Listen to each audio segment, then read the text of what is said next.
reading comfort position. Oh god, epilogue. Hello everybody and welcome back to a brand new reading vlog.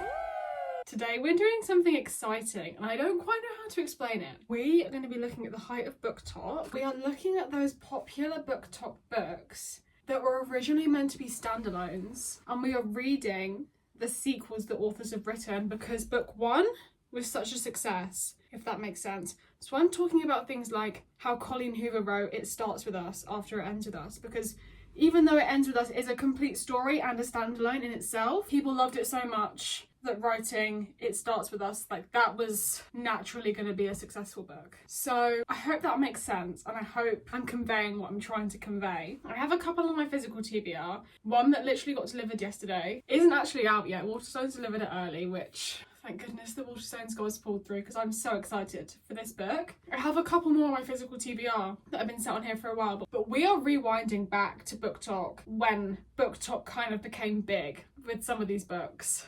Some of these are OGs and I'm really excited. The book we're going to start with though is one of my most highly anticipated reads for the year and by one of my favourite authors of all time.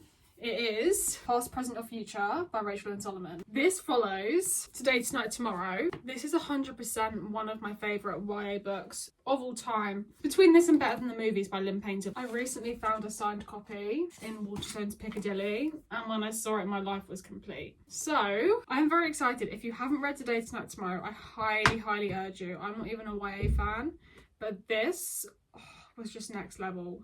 It's an academic rivals to lovers. It basically spans over 24 hours and it's their last day of school before graduation and they have this scavenger hunt and the two rivals are first of all battling out for valedictorian, but they have to team up in this scavenger hunt in order to win because everyone else is ganging up against them, and it's so sweet. The banter is top tier and it's just chef's kiss.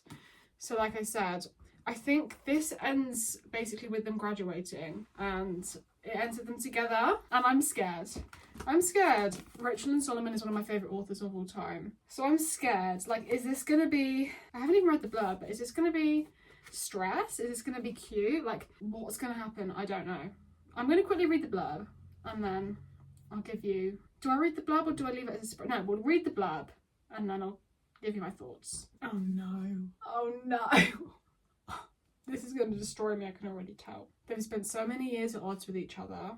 Now that they're finally on the same team, what does the future hold for them? Oh my good God.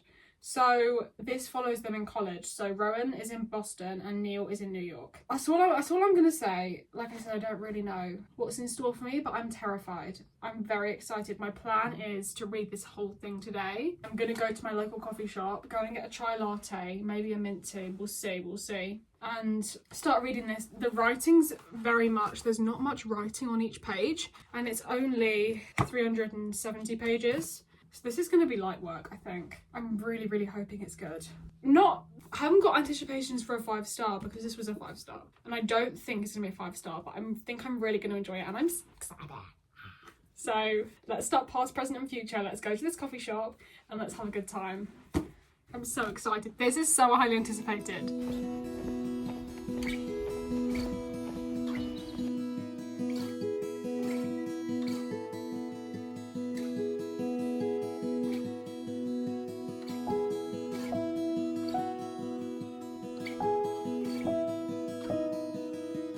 Right, my friends, I'm back from the coffee shop and I made a good dent in. I am currently 50 pages in. I'm really enjoying it so far. Basically following literally Rowan and Neil going off to college. So Neil getting on the plane, Rowan arriving, like it's very much starting kind of after the summer of where the first book left off. I'm not that far into it as you can see, but I'm enjoying it so far. I'm just so happy to be back with my babies, Rowan and Neil, and it's quite nice because it's kind of set around a similar life stage that I'm at, which is really nice. And yeah, I imagine it's going to be slightly more mature than Today, Tonight, Tomorrow, slightly deeper and explore some harder topics, but I think it's going to really suit these characters and I'm really excited to read some more of this because it's just giving the vibes. And like I said, I've just missed these characters so much and I'm so excited to be back with them Also, the cover is beautiful. Can we just talk about the cover?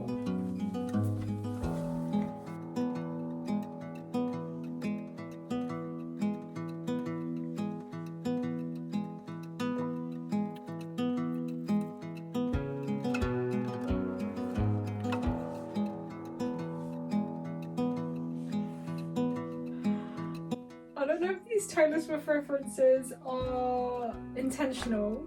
They have to be. Rachel, bestie Rachel, just stop. This is so iconic. Oh my goodness. Tab. Immediately.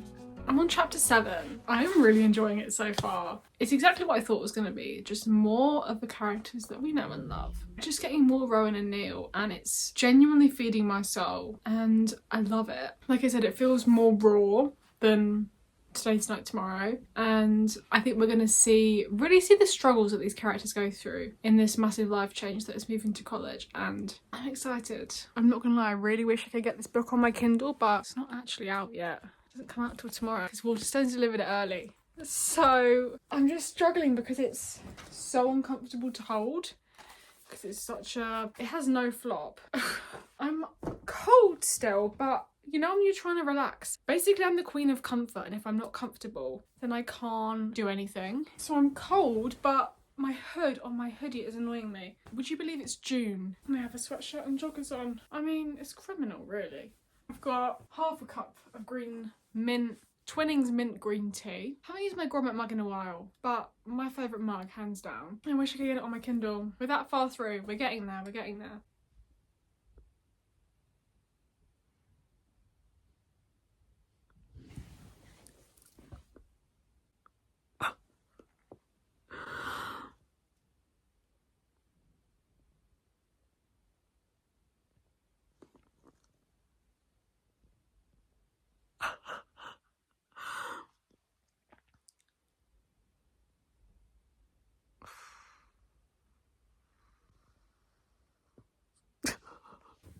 Oh my good God.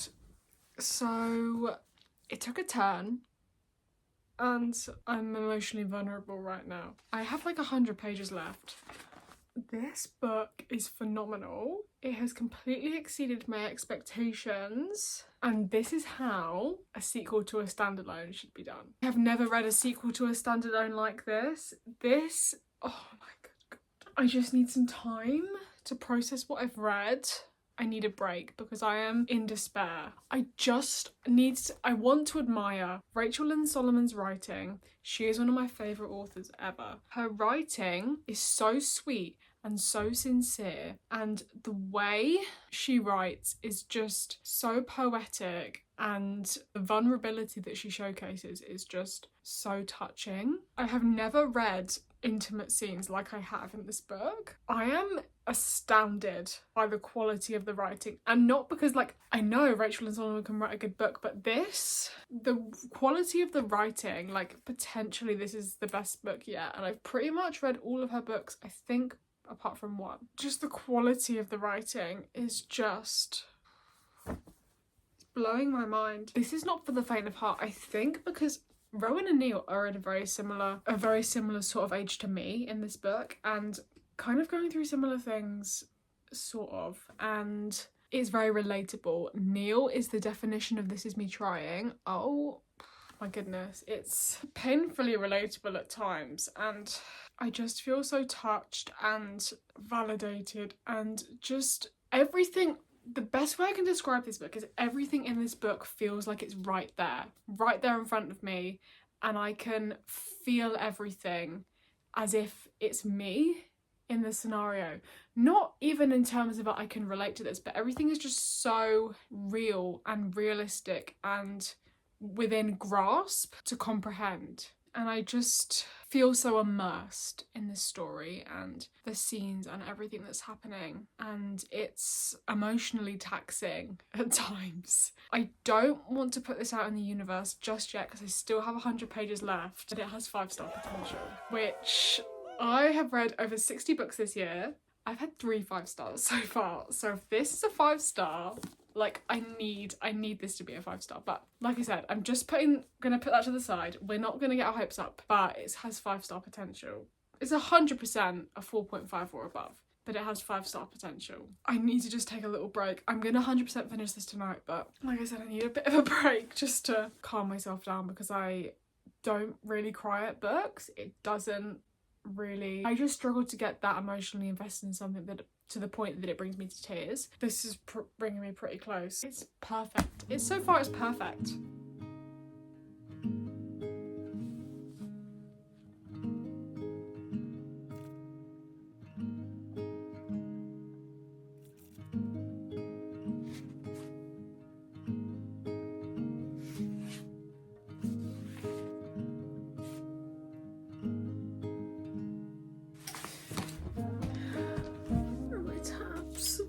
Tabs. Rachel and Solomon, you have no right. You have no right to do any of this to me. Oh my god. This is so sad.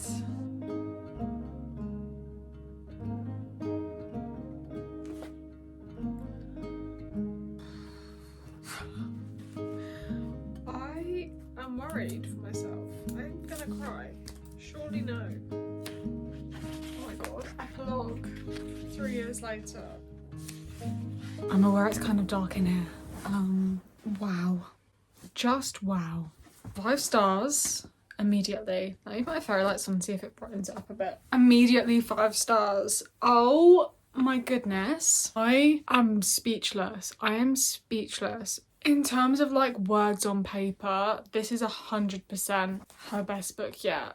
I am shook, like actually shook. She definitely approached some heavier topics, some which were quite hard hitting and personal and relatable for me, and I think that's why it hit harder, and that actually I was quite emotional. This felt very complete. Yes, it was a sequel, you have to kind of have read Today, Tonight, Tomorrow, but it felt its own entity and its own book, and like the same amount of work, if not more, had gone into it to really do the characters justice and their story justice, and just everything was handled so perfectly that it's making me emotional because this was just so amazing. And you know when a book is so good that you feel proud of the author. I feel pride for Rachel and Solomon and her writing right now because this was just so good. And I don't really have anything else to say. This was a masterpiece, and like I said, I devoured it in one day, and I probably will be thinking about this book for a little while because it was so good, and I'm so happy to say that I have found a 5-star read. So this will make this my 4th 5-star of the year, which is crazy. I loved this. I'm not gonna lie, when I filmed the past, present, future section of this video, that was like a month ago. I'm coming back, we're gonna continue the video, and we're gonna read the rest of the books for this video, and I'm gonna try and get them done this week so we can finally get this video up. I'm gonna cut right to the chase. The next book I'm gonna read for this video is The First to Die at the End by Adam Silvera. This is the sequel to the standalone book, or actually no, I think it's the prequel. I think I'm lying to you. I think it's the prequel. This is the prequel to They Both Die at the End, which I have read. I read it back when BookTok started to become big again, and everyone started reading, and there were like the big cult following, like BookTok books. Like, think like It Ends With Us, They Both Die at the End, Song of Achilles, Seven Husbands of Evelyn Hugo. Like those books, when they were like in their prime, that's when I read They Both Die at the End. And I really enjoyed it. I think I ended up giving it... So, okay, I've got the stat. I read it on the 2nd of February, 2021. Bearing in mind, I started reading again at the beginning of 2021. So this was like one of the first books I read when I got back into reading. And when I used to rate everything 5 stars. So there's also that. Was this a true 5-star? Probably not. I'd have to reread it to find out. But I remember really enjoying it, enjoying the concept, and I remember shedding a tear, which is rare for me. I got this when it was released. I think I can remember getting it in Costco. So it's the hardcover. God bless my soul. I'm not going to be reading it in the hardcover because it's not even like... not going to happen. So I think it's about different characters. And from just what I've read, essentially, if you haven't read They Both Die at the End, what the whole book's about is It's kind of like this alternate universe in the sense that there's this app, I think, called Deathcast. And through Deathcast, you can basically find out when you're going to like have a countdown to when you're going to die. And essentially, like, I think through the Deathcast app, you can make friends on your like last day. So it's like, I don't really know, like, I was going to say like a dating app for like to before you die, but it's not even that. It's essentially you can find someone to partner up with on your last day of life before you die. But you're both going to die tomorrow, right? So essentially it's kind of set over one day, and you've got all like the timestamps, and it's like this crazy unforgettable day, and it's like right person, not enough time vibes. Emotional, and it was like, I do remember it being emotional, and I would think if I were to read it again, I would be like, this is emotional. And I just remember really enjoying it. And it was a different concept, it was a unique book, and I just remember really enjoying it. I'd have to reread it to reevaluate that rating. And I think I might do a video rereading some old books, because I feel like that would be fun. So I'm gonna give it a go. Like I said, I think it's kind of about completely different characters, but I think it's still kind of related because it's a prequel, and I think this book is about when Deathcast, the whole app thing, was first created. So these are like one of the first people to use the app. But I'm not 100% sure. I'm going to start rambling. We're going to start this. I'm very intrigued. I might start it on here, but I probably will end up getting it on my Kindle just for my sanity. And yeah, I've got my mint tea. We're ready for the reading vibes.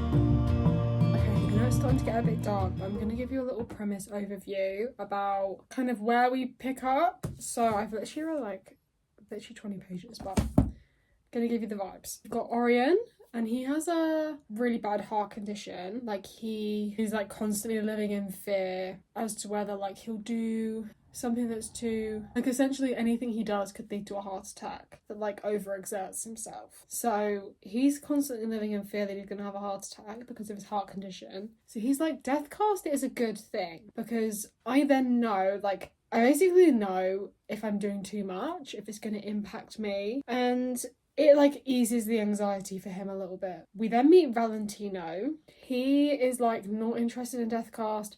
He literally just feels like he's living his best life. He feels like he's just been reborn. He's just moved to New York, and I think he's going to live with his twin or his sister, and he's just gone and seen the new apartment for the first time, and he's like, yeah, not into the whole Deathcast idea. And the Deathcast is very much a new thing. People are either like for it or against it. There's not really an in-between. And like there's people making news stories about it, and it's very much the new up-and-coming thing. And people are very reserved and like, is this real? Is this not real? So that's like the introduction to our main characters. Like I said, I have no idea how they're going to cross paths. Orion is like essentially waiting for the Deathcast call because he's like, I'm not going to live forever with this heart condition. And Valentino's just like, basically just feeling like he's been reborn anyway. Like he's living his best life. He feels like he's been reborn. He's moved to a new city. He's going to start his new chapter in his life. And he's loving it. So yeah, I've got to get a bit further in. But that's like the setup of what's happening. And I'm going to get into bed. I'm going to, I think, get this on my Kindle because I don't want to hold this hardback. And yeah, get my Kindle, get my book on my Kindle, maybe put it in my stand and get my page clicker out, and I think I'll probably update you in the morning unless anything crazy happens that's like pressing and can't wait. But yeah, I'm enjoying it so far. I feel like it's always dark when I'm updating this portion of this reading vlog. I work full time, so the evenings are my reading time. If I'm being completely frank with you, I am struggling slightly. I don't even know how far through I am. I am currently 28% of the way through. I can't really say a lot because I don't want to spoil any like ounce of this book. It's ridden with spoilers, so I feel like I can't really give you much more about the plot than what I've already said. Essentially, it's following Orion and Valentino on, like, I don't even want to say the whose end. I don't want to say anything because I don't even want to. I feel like anything I say can be spoilers. Essentially, it's following Orion and Valentino, and we get points of views from other people experiencing their end days, and point of views from the callers, and also the point of view of the person who created Deathcast. It's not a first person point of view, it's like a third person point of view. If you know like the type that I mean. We get the point of view of the person who created Deathcast, which is really interesting to see. And I think what Adam Silvera is trying to do is people loved They Both Die at the End, but I feel like the actual concept of Deathcast was very much glossed over and we didn't get a whole lot of detail about it. And for it being such an interesting concept, I feel like people wanted that and I wanted that.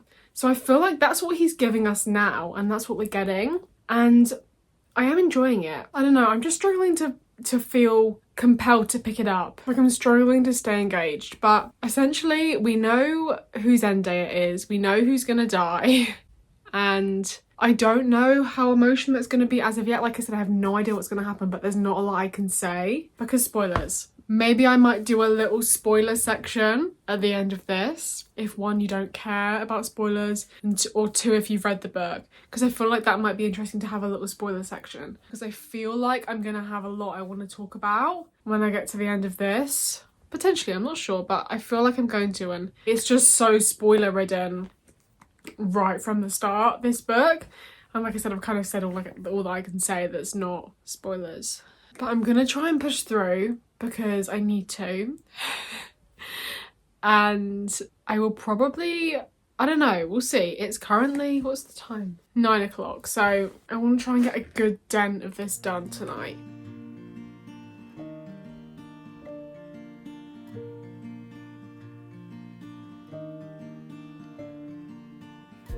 I am in the reading comfort position.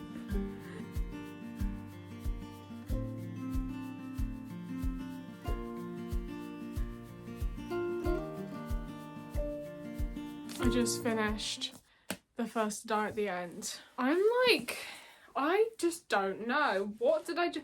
I feel like I actually have a headache. Not from this book. I feel like I just need, maybe I need to give myself a bit of time just to like process what I read, figure out where my head is even at, and even like begin to decide what I want to rate this book. I think I'm gonna give myself 10 minutes. Right, I've given myself some time to think this book over. This was a journey. I now kind of want to reread They Both Die at the End. I'm pretty sure I have the physical copy. Oh, I do. I'm now really intrigued to reread this. This was one of the first books I read, getting back into reading, or just really getting into reading. I was never a huge reader when I was younger, so I would love to reread this at some point, potentially, if I do like a reading vlog, which there are some books I'd love to reread, so I could potentially do that. I don't believe this is a true 5-star. I rated it 5 stars at the time, but like I said, it was one of the first books I read. Probably wasn't a true 5-star. This, look, like I said, there's not really much I can say, because it's spoiler ridden. For me, this did not get good until the like 70% mark. I was actually close to DNFing, and I thought, no, like, I'm gonna push through because I want to see what happens. Like, it's not like a romance book where you kind of know they're gonna end up together. You can kind of predict roughly what's gonna go down. This, I just had no idea, and what I thought was gonna happen didn't, and I'll talk about it a little bit in a minute in like the spoilers section. This for me didn't get good until the very end, and even then I found it underwhelming. I didn't find it even the tiniest bit emotional. I just didn't care, and I'm kind of sad and annoyed because I was actually looking forward to this and I thought it would touch me more than it did, but I don't know. The whole like last 25% of the book felt really rushed, and you were getting essentially loads of characters' points of view. It was kind of confusing. I kept getting lost. I kept forgetting who was who, and a lot of it was unnecessary. I liked seeing the point of view of the Deathcast creator. That was interesting. But there were some storylines that were like, yeah, it makes sense, like, for the plot, but the plot didn't have to be that way, and it would have been better if the plot was different and those characters just didn't exist. That makes sense. I feel like the additional points of views were boring. I didn't care, and it didn't add a whole lot to the story. That being said, I enjoyed learning more about Deathcast and seeing like the first Deathcast day. That was interesting, and I would have liked more of that. I would have liked more of the point of view of the creator, because as this whole thing goes down where essentially like Deathcast is being threatened, something's happened where essentially like the whole operation is at risk, and I feel like we didn't get a lot of the creator's point of view at that time, and I would have loved that. So I get it, there are parts that I would have preferred had been done differently, but it wasn't a bad book by any means. And was it enough to stand on its own and kind of be its own book as a prequel? 100%. It was a good prequel, it was, but there were just parts that I didn't love, and for a book that, in my eyes, that should be overwhelmingly emotion-evoking, it wasn't. I'm interested to now reread this and see what I think. For me, this book was just too long. It was so long. It could have been 100 pages shorter. The first half just dragged. For my rating, I think I'm going to give it I'm giving it a 2.5. I wish I could rate it higher. The first half of this was just so boring. I'm sorry, it was. I really, really struggled. And the fact that I was very, very close to DNFing, I think, is like what is making that rating the rating. It was a good book. It was something different, but it wasn't life-changing. I do think about this book, I wouldn't say quite a lot, but I think about this book sometimes, especially the very end of it. I won't be thinking about this. Stay tuned and subscribe, because I may be rereading this and I will see if it's a 5-star, give my thoughts, let you know. Gonna give you a timestamp. Skip to this time if you don't want to hear spoilers. I'm gonna keep it brief anyway, but yeah. For me, right, the main thing in this book was, I don't know, I just did not buy into Orion and Valentino's relationship. I feel like it was all very sudden. I feel like they didn't even really talk about their sexuality or their openness for the relationship or their openness for their feelings. I feel like they just kissed and then that was it. They were boyfriend. And I get it from a point of view that it's sporadic. It's Valentino's end day, but I don't know. I just found it rushed, and it was annoying because the whole 50% of the book was so slow, and then that all happened so quick, and I thought like you could have given us a bit more of that and I would have been more than happy. I also didn't enjoy the whole Frankie plotline. I didn't really get it. It was unnecessary, and I feel like it could have been done differently. I also really thought, until Frankie was shot, I really thought it was going to be Orion, and I'm pretty sure that was Adam Silvera's intention, is to think it's going to be Orion that also dies. So they're both going to die. Flashbacks. But no. And I also thought they all moved on from Valentino's death way too quick. Orion got the heart, and then he didn't seem sad. Like, he was to a certain extent. He had that video from Valentino that he recorded, but I feel like he wasn't sad. He was just excited to live his new life. And I guess, like, I don't know, I feel like it was the whole thing was unrealistic. And not just the fact that there was a death cast, that is just unrealistic in itself, but the whole book was just painfully unrealistic. Your boyfriend you've known for literally 10 hours has died, given you his heart, and you're kind of already over it a bit. But then I guess maybe that is what the book is trying to be. I feel like I could talk about this book for hours, but I won't. Literally, I feel kind of rattled. I'm kind of not surprised, but you know what? It wasn't a bad book, and I said that before. I kind of just wish there wasn't the whole heart storyline, because that kind of just ruined it for me. The whole heart thing, like, it was all to protect the heart, all for the surgery. I don't know. The heart storyline really annoyed me. I think I'm gonna have to leave it there, otherwise I'm gonna get angry. Thank you so much for watching this video. If you liked it, subscribe, like, watch the next ones. More reading vlogs coming. They're always coming. I love making them. Again, thank you so much for watching this video. I hope you have a lovely rest of your week, and I will see you when I see you. Bye!